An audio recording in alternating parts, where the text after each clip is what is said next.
میں گزارش کر رہی تھی، دلوں کا سکون صرف اللہ تعالیٰ کے ذکر کرنے سے ہی ملتا ہے۔ توحید وہ چراغ ہے جو شرک کی تاریکی کو جلا دیتا ہے۔ اللہ تعالیٰ کی قدرت کو جب پہچان لو گے تو مخلوق پر بھروسہ کرنا بھول جاؤ گے۔ دل سے جب اللہ اکبر کی صدائیں نکلتی ہیں تو دنیا کی برائیاں مٹ جاتی ہیں۔ اللہ تعالیٰ کی سچی ذات ہے جو بغیر وسیلے سے سن لیتا ہے۔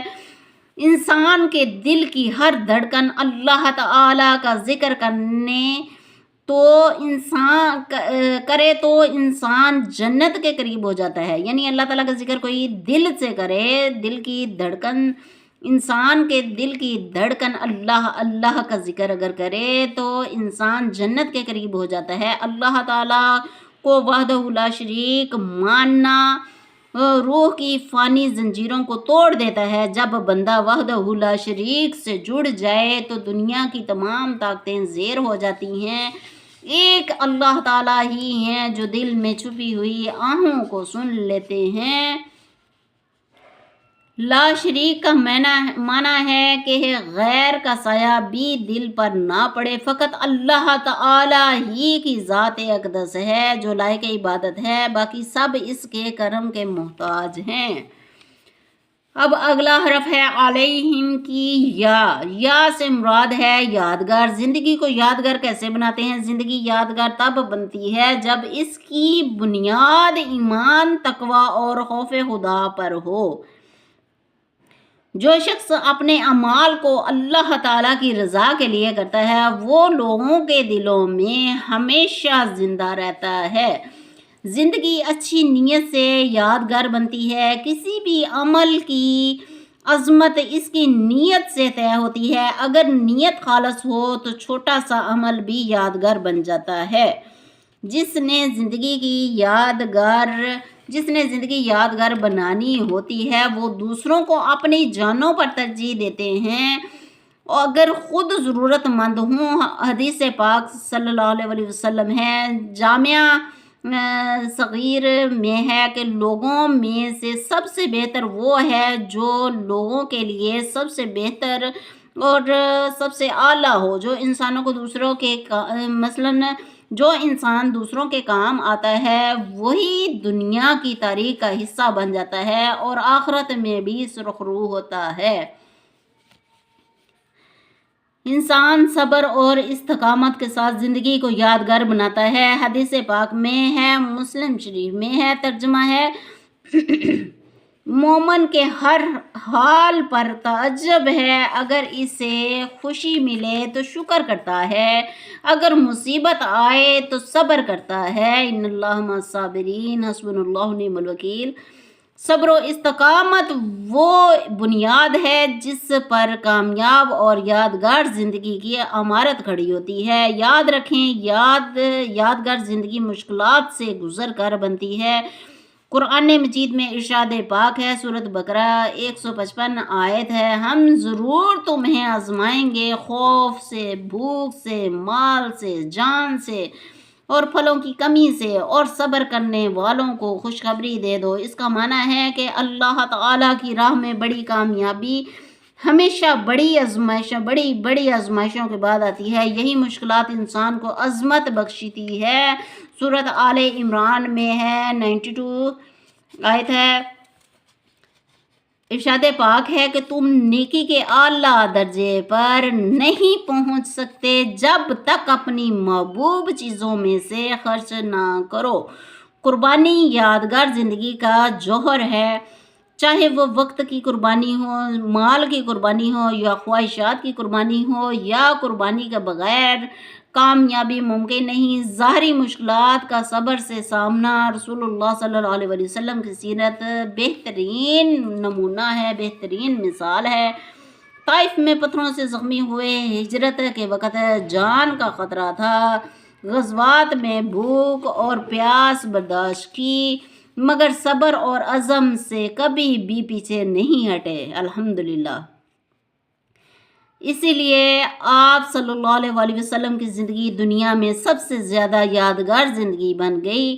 حضرت سیدنا صدیق اکبر اور حضرت سیدنا فاروق اعظم رضی اللہ تعالیٰ عنہما کی زندگی ایمان و تقوی سے یادگار بنی۔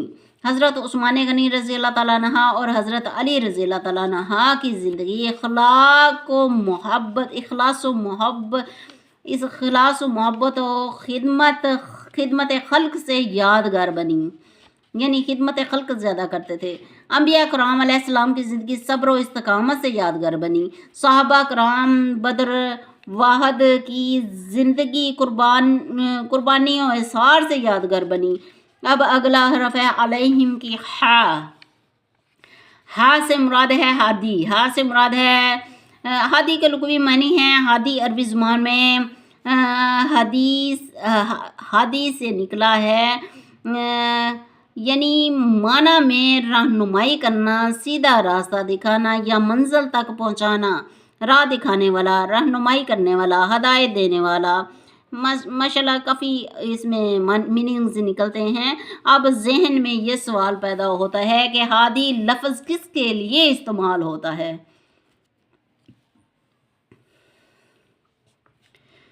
حسبنا اللہ ونعم الوکیل۔ بسم اللہ الرحمن الرحیم۔ ہادی کا لقب سب سے اعلیٰ درجے میں اللہ تعالیٰ کی ذات اقدس کے لیے استعمال ہوتا ہے، کیونکہ اصل ہدایت دینے والا صرف اللہ تعالیٰ ہی کی ذات ہے۔ قرآن مجید میں ارشاد پاک ہے، بے شک جسے چاہیں آپ ہدایت نہیں دے سکتے، بلکہ اللہ تعالیٰ ہی جسے چاہیں ہدایت دیتے ہیں۔ ہمارا کام ہے نصیحت کرنا، ہدایت دینا اللہ تعالیٰ کا کام ہے۔ البتہ انبیاء کرام علیہ السلام بھی اللہ کے حکم سے ہی ہادی کہلاتے ہیں، کیونکہ وہ اللہ تعالیٰ کی طرف سے بندوں کو ہدایت کا پیغام پہنچاتے تھے نا۔ تو نبی کریم صلی اللہ علیہ وسلم کو بھی اللہ تعالیٰ نے ہادی اور راہبر بنا کر بھیجا ہے۔ قرآن مجید میں ارشاد پاک ہے، بے شک آپ سیدھے راستے کی ہدایت دیتے ہیں۔ قرآن و حدیث کی روشنی میں ایک مختصر واقعہ، ایک بہت ہی مشہور واقعہ ہے حضرت عمر بن خطاب رضی اللہ تعالیٰ عنہ کے ایمان لانے کا واقعہ۔ ابتدا میں وہ اسلام کے سخت مخالف تھے، حتیٰ کہ نبی کریم صلی اللہ علیہ وسلم کو شہید کرنے کی غرض سے گھر سے نکلے۔ راستے میں کسی نے بتایا کہ پہلے اپنے گھر کی خبر تو لو، آپ کی بہن اور بہنوئی نے اسلام قبول کر لیا ہے۔ حضرت عمر رضی اللہ تعالیٰ عنہ جب بہن کے گھر پہنچے تو وہاں قرآن مجید کی تلاوت ہو رہی تھی۔ قرآن مجید کے الفاظ سن کر ان کے دل میں نرمی پیدا ہوئی۔ حضرت عمر رضی اللہ تعالیٰ عنہ نے وضو کیا اور قرآن مجید پڑھا۔ یہی اللہ تعالیٰ کی ہدایت الہی تھی جو نرمی کی صورت میں ان کے دل میں داخل ہوئی۔ پھر حضرت عمر بن خطاب نبی کریم صلی اللہ علیہ وسلم کے پاس گئے اور ایمان قبول کر لیا۔ یہ واقعہ اس بات کی روشن مثال ہے کہ اللہ تعالیٰ ہی اصل ہادی ہے، مگر اللہ تعالیٰ نے نبی کریم صلی اللہ علیہ وسلم کا ذریعہ بنایا تاکہ لوگوں تک ہدایت پہنچے۔ اور لوگ کہتے ہیں نا کہ جی ذریعہ نہیں بنانا چاہیے، تو ڈائریکٹ اللہ سے مانگو۔ دیکھو اللہ تعالیٰ نے وسیلہ بنایا، ذریعہ بنایا تاکہ لوگوں کو ہدایت پہنچے۔ ہدایت دل کی روشنی ہے جو اللہ تعالیٰ کے فضل و کرم سے نصیب ہوتی ہے۔ اب اگلا حرف ہے علیہم کی میم سے مراد ہے مشقت۔ دین اسلام کی خاطر تن من دھن کی بازی لگانی پڑتی ہے، بہت سخت مشقت اٹھانی پڑتی ہے، کچھ قربان کرنا پڑتا ہے۔ مشقت یعنی محنت وہ واحد ذریعہ ہے جس سے ظاہر و باطن دونوں ہی سدھرتے ہیں۔ دنیا میں تھوڑی سی مشقت ہمیں جنت میں پہنچا دیتی ہے، حق کے راستے کھول دیتی ہے۔ تھوڑی سی مشقت ہدایت کے راستے کھول دیتی ہے۔ مشقت کرنا ظاہر میں شمار ہوتا ہے، یہ باطن کو گل و گلزار بنا دیتی ہے، مشقت اسلام میں یعنی اسلام کی خاطر مشقت اٹھانا جنت کے دروازے پر لا کھڑا کرتا ہے۔ ابھی میں مثالیں دیتی ہوں۔ سید الانبیاء خاتم الرسول نبی کریم رؤوف الرحیم صلی اللہ علیہ وآلہ وسلم کو مشقت دین میں ایک بہترین نمونہ بنا کر بھیجا گیا ہے۔ اس کی تاریخ میں مثال ہی نہیں ملتی۔ دنیا کی محبت سے اللہ تعالیٰ نہیں ملتے۔ جو لوگ یہ کہتے ہیں کہ فلاں بندے کہ جسم کے ساتھ ٹچ ہو جائیں گے تو ہم بھی پکے پکے جنتی ہو جائیں گے، تو یہ کلمہ کفر ہے۔ اس طرح تو ہوتا نہیں ہے کہ آپ بھی جنتی ہو جائیں گے۔ ٹھیک ہے، یہ بات ہے کہ جس سے محبت ہوگی اسی کے ساتھ اٹھے گا، یہ بھی بہتر ہے، جنت کی طرف جا رہا ہے یہ بھی، لیکن وہ اپنے عملوں کو بھی تو ٹھیک کرے نا، یہ نہیں کہ عمل گندے کرتا رہے اور پھر جی اللہ والوں کے ساتھ ٹچ ہو جائیں تو ہم پکے پکے جنتی ہو جائیں گے۔ غلط ہے، یہ غلط عقیدہ ہے، بالکل غلط غلط غلط۔ کسی بزرگ ہستی سے ٹچ ہونے سے کچھ بھی نہیں آپ کو ملے گا، نہ جنت ملے گی، نہ قبر میں روشنی ہوگی، نہ قبر کشادہ ہوگی۔ منافق ذہن ہے یہ، منافقین کی باتیں ہیں یہ سب کچھ۔ اگر دنیا داری میں شمار ہوتا، ادب کریں، میں یہ نہیں کہتی کہ ادب نہ کریں، یہ کہنا ہاں اولیاء کرام کا ادب کرنا چاہیے، یہ نہیں ہے کہہ رہی کہ ہمیں ادب نہیں کرنا چاہیے، یہ کہنا بھی غلط ہے، لیکن یہ سوچ غلط رکھ رہے ہو نا آپ لوگ کہ اللہ والوں سے ہم ٹچ ہوں گے تو جنت ملے گی، ٹچ ہونے سے جنت نہیں ملتی، کفر کی باتیں ہیں۔ یاد رکھے دنیا کی محبت سے اللہ تعالیٰ کی محبت بالکل نہیں ملتی، لیکن اللہ تعالیٰ کی محبت سے دنیا اور جنت دونوں مل جاتی ہے۔ اور یہ بھی ذہن سے نکال دیں کہ ہم دنیا میں جو مرضی کرتے رہیں، لیکن ہم فلاں پیر صاحب کے جی قدموں میں بیٹھتے ہیں تو ہم بخشوائے جائیں گے۔ ہاں یہ دعا ضرور کرنی چاہیے کہ اللہ تعالیٰ ہم کو، اللہ تعالیٰ جیسے اللہ پاک جیسے ہم دنیا میں نبی کریم صلی اللہ علیہ وسلم کے لیے مل کر اکٹھے ہو کر بیٹھے ہیں، یہ دعا ضرور کرنی چاہیے کہ ہمارے اللہ تعالیٰ ہمارے گناہوں کو معاف کر کے بخش کے آخرت میں بھی ہمیں اسی طرح اکٹھا رکھنا، یہ دعا ضرور کرنی چاہیے۔ تو یہ بات بالکل غلط ہے کہ اللہ والوں کے ساتھ ٹچ ہوں گے تو ہم جنتی بن گئے، بالکل کلمہ کفر ہے بالکل میرا وجدان کہتے ہی نہیں ہے کہ ایسا ہوگا۔ یہاں تک بات درست ہے کہ جو لوگ کسی نمازیوں کو، دین پھیلانے والوں کو ستاتا ہے، پریشان کرتا ہے نا،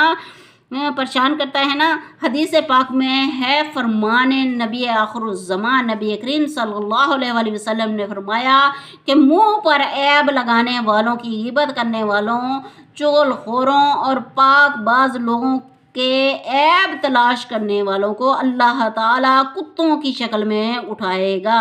یہ کتاب کا نام ہے الترغیب و ترہیب، صفحہ نمبر 325 ہے۔ شہد اور احادیث کا نمبر ہے 10۔ شاید کتاب کا نام بہت باریکی لکھا ہوا تھا، میرے بولنے میں کچھ غلطی ہو گئی تو